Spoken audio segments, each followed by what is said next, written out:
See what happens with the 32. Exactly.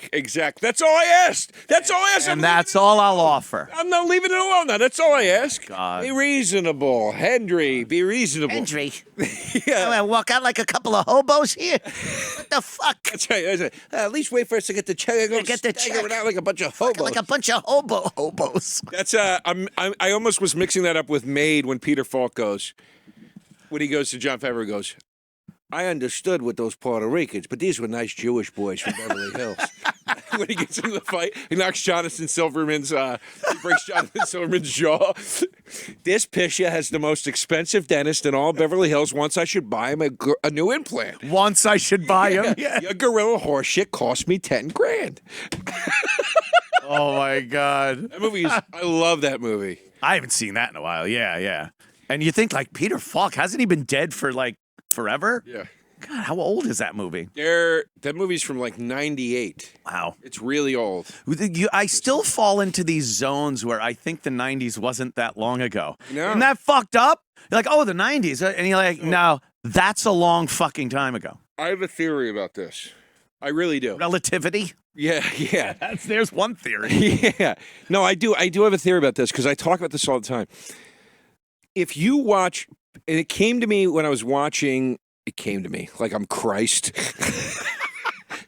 The vision came to me. No, I just realized this once. I was watching King of Queens during the lockdown. I had never really watched King of Queens. I'd seen an episode here or there. Yeah. I was like, you know what, man? I need like a fun thing that's not going to make me think, that I just want to take my mind off shit. Sometimes, Yeah. you need that. And King of Queens was great. I enjoyed every minute of it. But I'm watching it, and the first season they're making there's frequent gay jokes between the friends, and Sure. I'm like, man, just a few years back you could still make gay jokes in a multicam sitcom. That's interesting. And I was like, a few years back, this is 1998. Yeah, like this is 22 fucking few years ago, right? And then I started thinking about it, and I was like, but why is that? Why does it not seem like it? And I realized this 20-year gap. It visually, forget iPhones and all that shit. I understand things have happened. This 20-year gap visually is unidentifiable. If you watch a sitcom from the late 90s and you watch a sitcom now and you see what they're wearing and what they're driving and this and that, it doesn't look that different. It looks pretty much the same.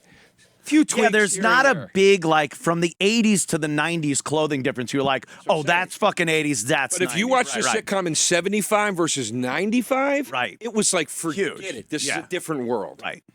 Same thing, 55 to 75, Please. 35 to 75. Oh, my God, the good old days. Yeah, right? Yeah.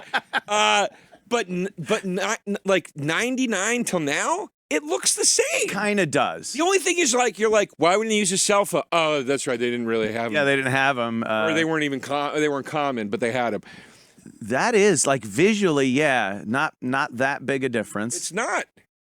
Even it's not. cars were already getting pretty sleek and Like, but anything you see on TV from that time period in like a standard par for the course sitcom. Yeah. It's a sedan. It looks the fucking same. Nobody's driving a 1999 Jaguar in Right. King of Queens, and then you go, wow, that looks really different from the 2021. Yeah.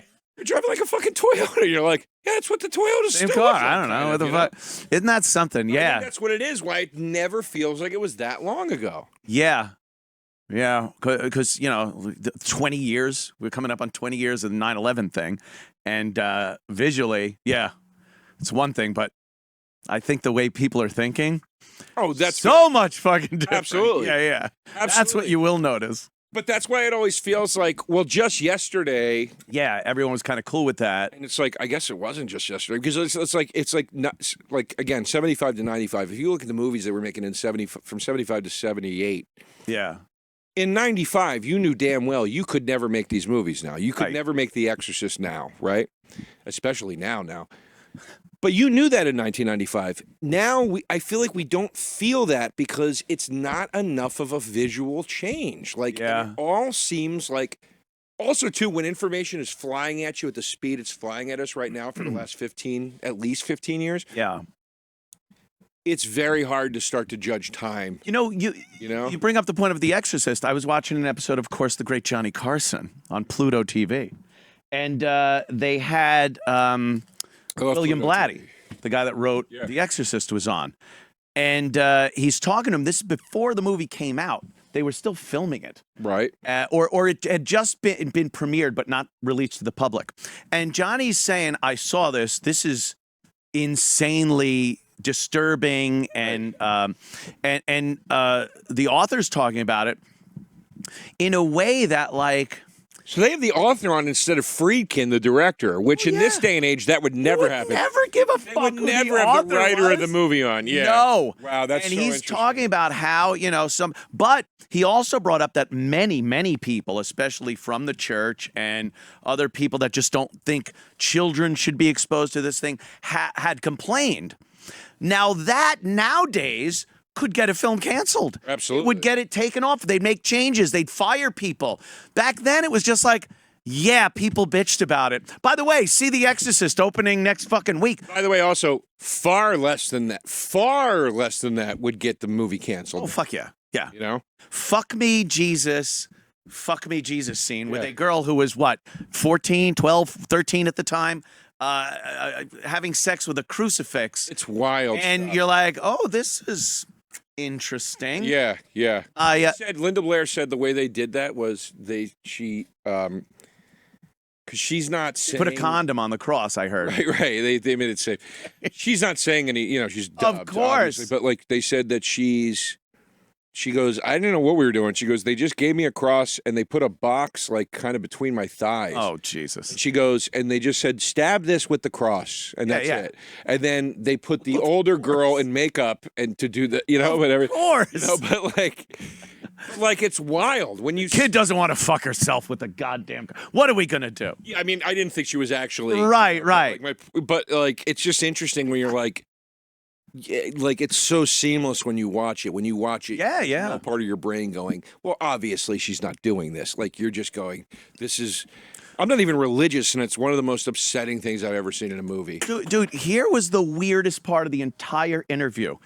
Right toward the end, they're talking, and Johnny brings up like, well, the ending seems very, very disturbing, and he goes, no. The priest going out the window is what you would expect. And I'm going, the guy just blew the ending of the whole fucking movie. Yeah.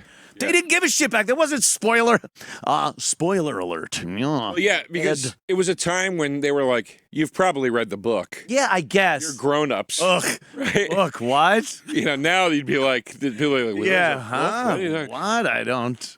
I mean, but it's. But people complain. What I'm getting at is people complain constantly about everything, but they didn't really have the widespread voice they have now to literally get shit shut down, and that isn't good. I mean that I'm stealing from Gino's act from Saturday night because I'm like, that's not good.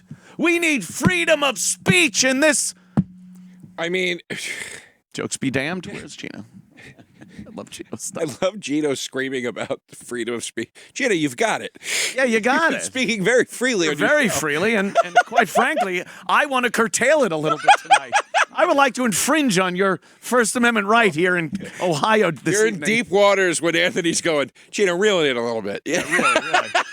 I put on an Antifa fucking jacket. I'm this Nazi off stage. Gene. Come here. What are you doing? Lie down for a second. There's a thing where I'm joking. I love Gino, but there's that thing about where I used to say about Trump. I was like, he's not that bad of a politician. He's just too loud about it. Yeah. Like I don't think he's much filthier than any other politician. He's just too loud. I go, he's Pesci and Casino.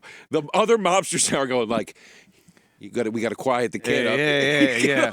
Maybe just do it a little quieter. Yeah. I'll give you a message. I'll say, go see the Jew. Go see the Who's this motherfucker? Who's this fucking He goes, you want me to go see him? He goes, did I say that? No, I didn't say that. I said, I'll give you the message. When I say go see the Jew. You want me to go see him? Yeah. Like how easily you could fuck up and kill someone. No, I thought you said.